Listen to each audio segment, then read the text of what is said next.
I blocked my ex only to have her friend jump in saying, "I want you in my mouth." After she made out with me, I learned my ex was texting her ex while blacked out. Now I face the aftermath of my messy emotions and two chaotic relationships. How do I untangle this? TLDR, if you need a longer summary, comment on which paragraph, and I will summarize. 1. The first relationship backstory. 2. The second reason I blocked her. 3. Asking for advice on relationships. 4. NSFW making out with her friend. 5. Seeking advice about the friend. A brief backstory.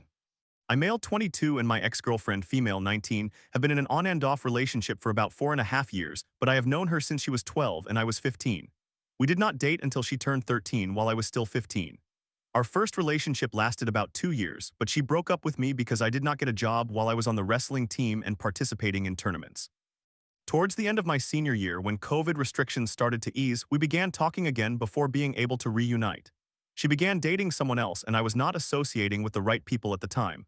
I started using substances about a year after she returned to my life, and during that time my usage worsened, but she still wanted to try and help me.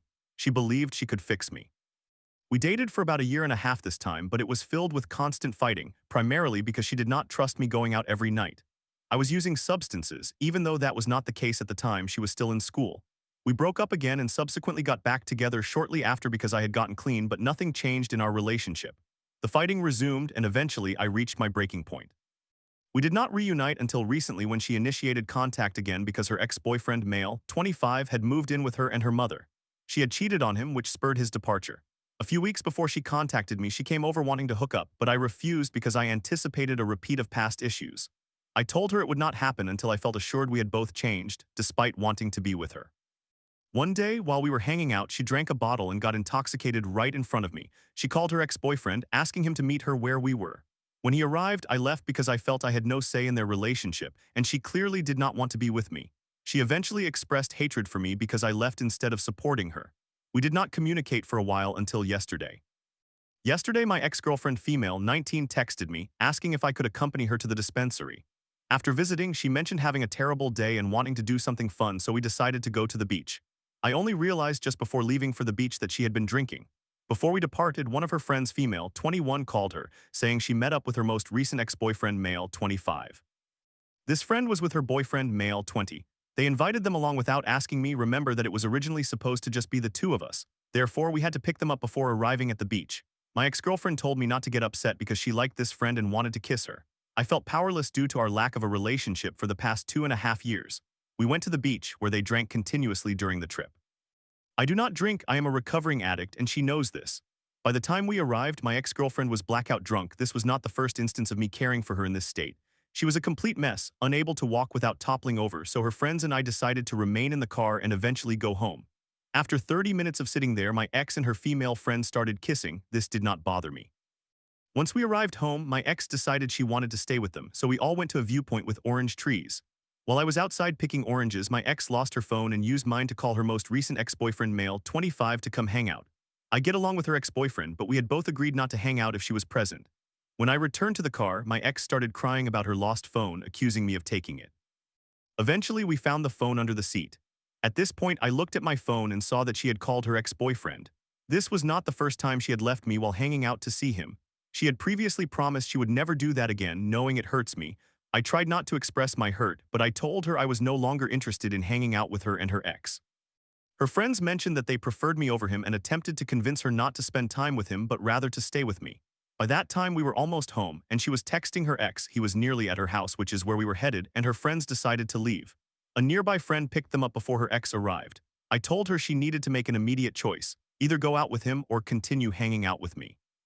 I warned her that if she went with him, I would not answer her calls the following day. She said she did not want to hang out with him despite him being almost there. When he finally arrived, I reiterated that she needed to make her choice. She said nothing, simply grabbed her belongings and got into his car. He asked me if we were supposed to hang out for the night, and I confirmed we were. He then asked her if she was not going to spend time with me, to which she replied, "No, I just use him." She had left her car at my house, so I inquired about what she wanted to do regarding it. She wanted to retrieve it, but she was still blackout drunk and it was not a short drive. I decided to walk to get her car, return it to her house, and leave in my vehicle. By the time I returned, they were gone as I had anticipated, so I left her keys and wallet with her mother. I expected at least a thank you text or an apology the next day.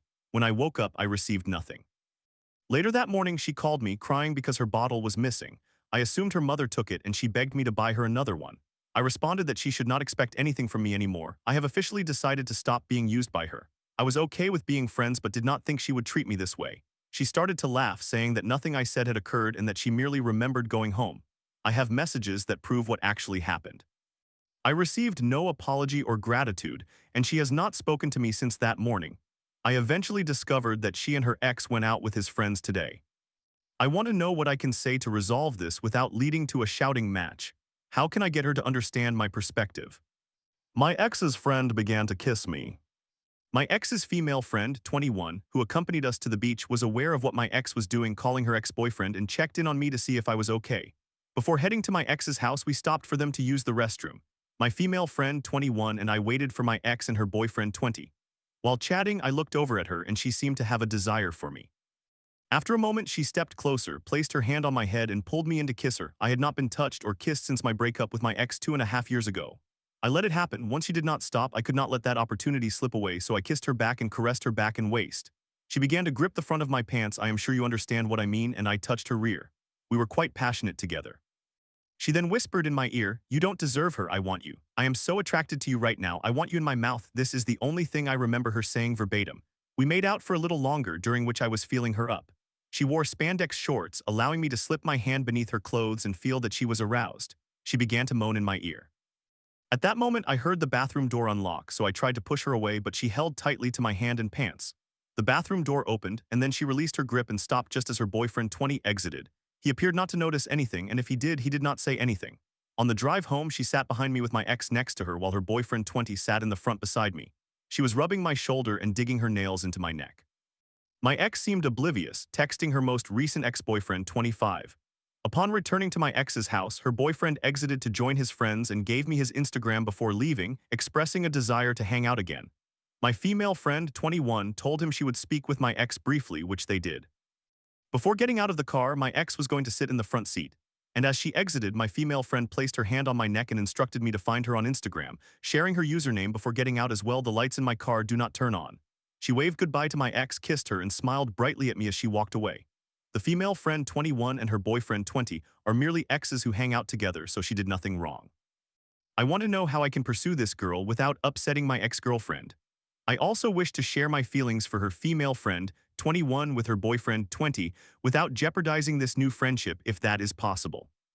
I apologize for the length of this post, but I felt compelled to express myself. Even if you only read the more exciting parts, it was undeniably the most enjoyable experience I have had. I lack friends to discuss this with, and my family does not communicate with me. Previously, my ex-girlfriend was the only person I confided in about anything. I simply need to share my thoughts somewhere, and even if no one responds, knowing someone listened makes me feel a little better. Story 2. I just ended things with a man who joked about consent and insulted my appearance, saying no money for a good razor. He viewed my kindness as too much while demanding patience for his rude behavior. Was I too nice or was he just toxic? Now I'm focusing on my therapy. So I met a man with whom I quickly got along on a dating site. We chatted and our conversations were immediately quite profound. On the same day, he made a comment regarding consent, which is something very important to me. I attempted to joke it off by saying, if there is one thing we can learn from Generation Z, it is that consent is quite valuable, isn't it? He responded with, those disrespectful Generation Z individuals, so I have to ask, can I please insert my penis inside of you? Why? Well, I can't just do that. That would be considered rape. Anyway, let's not take it any further. It was lovely to meet you and I wish you a wonderful night. I blocked him the same day. I have a bad habit of avoiding conflict by walking away and blocking those who hurt me, which is only a handful in my entire life. However, 2 days later, I reopened the conversation. He apologized for his inappropriate joke and suggested that I might have misunderstood his intention. He also explained that he dislikes being blocked, preferring to discuss issues instead. So we talked. We had a productive conversation about it, and he admitted that he has a tendency to use language that can be a bit crude and harsh. In the weeks that followed, he demonstrated consistency. Multiple times each day, he checked in on me. Now that I reflect on it, perhaps that was just creepy, and we spoke for hours on the phone at night, usually at his request. I appreciated that we shared similar views on spirituality, religion, and politics, which are highly significant to me. We spent a great deal of time conversing and felt as though we had known each other forever. While writing this, I realized that might be a red flag. Therefore, we agreed to meet up. He wanted to show me his new home, but I mentioned that I did not want to come over for a sleepover. Instead, I suggested that he visit my place. There was a sense of peace, love, and a feeling of home when we met. I must add that I come from a violent, abusive background and still require treatment for my complex post-traumatic stress disorder. As a result, the word home usually does not evoke positive associations. However, it felt different this time. My nervous system was calm and his was as well, he stated. We seemed to feel safe together. I like that neither of us drinks in his case, very rarely, uses drugs or smokes. We both acknowledge that we have tendencies toward addiction as I was raised by an addict and therefore refrain as much as possible.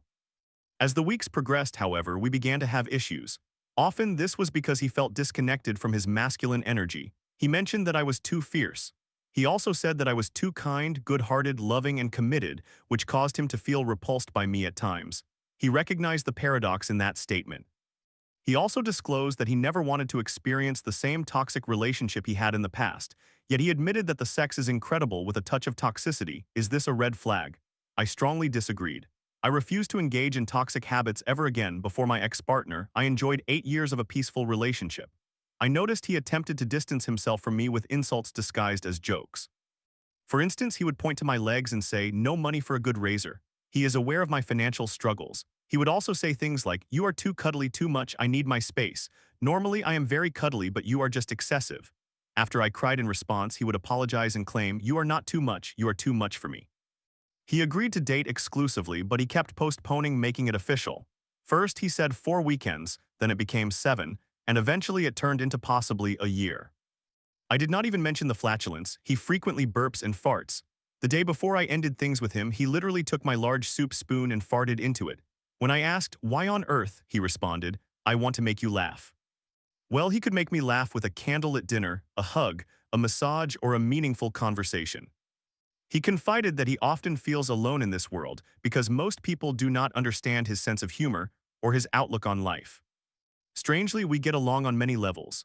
However, I simply cannot cope with his rudeness. I have called him out repeatedly, and every time he replies, "I am aware of it, please be patient with me as I try to change." This weekend, something broke within me. I had a relationship which ended 6 years ago, and I have been single ever since, in which I experienced severe abuse. This included psychological but mainly sexual abuse over a period of 1.5 years. It was a horrific experience, and I shared this with him. As a result, I sometimes feel scared during sexual intimacy and need to stop when it becomes too intense. Orgasms can overwhelm me because I feel I am losing control, or when I feel someone is overpowering me. The peculiar thing is that when it comes to my insecurities and during intercourse, he is consistently kind, considerate, and genuinely respects my boundaries. However, he also exacerbates my insecurities by making jokes about them. For example, after we made love and it became too intense for me, I expressed this and we stopped. Yet he did something strange. He said, "It doesn't matter, sweetheart, we can just stop, we don't have to have sex, we can simply be friends." Then the following day, on 2 separate occasions, I am not joking, he mocked the fact that I cried in the bedroom, once in the kitchen and again in public. He literally used his hands to reenact the sexual scene before I cried, made sexual sounds, and then pretended to cry himself. He claims he is joking to make me laugh. He also says that I am too cuddly and that I should perhaps examine that during therapy. He never wants to cuddle after sex. He simply wants to fall asleep quickly. So what is your perspective on this? Why do men behave like this? He states that he is an empath, but I am beginning to question whether he is merely a narcissist. I tend to attract them because of my upbringing. I have gone no contact and decided to concentrate on my therapy. However, I also wonder if I have done anything to trigger these feelings in him. When I write it out, I do not believe so, but I still have doubts. When we are insecure, does it create a partner who begins to poke at our insecurities? I am starting to realize that it is challenging to find a decent and genuinely kind and considerate man. Well, he was kind part-time, but during the other part, he exhibits a strange sense of humor. Is it truly humor or is it something else? Control, power, I am very confused. On WhatsApp, he is genuinely kind and supportive, constantly checking in on how a doctor's appointment went or how I felt about certain situations. However, in real life, he seems to assume a different persona. How is that possible? Am I provoking something with my kindness? I have simply been doing what I also did in my long-term relationship, not the toxic one. Cooking nice meals, investing time and energy to listen, remembering important dates, wishing him luck, ensuring the house is very comfortable with pleasant candles, flowers, and music, generating all kinds of ideas while still allowing him to take the lead as a man on what we could do, and assisting him with his garden or home. Am I too kind? Additionally, if I am overreacting, please let me know. Edit, I am genuinely grateful for all your responses. They are very helpful.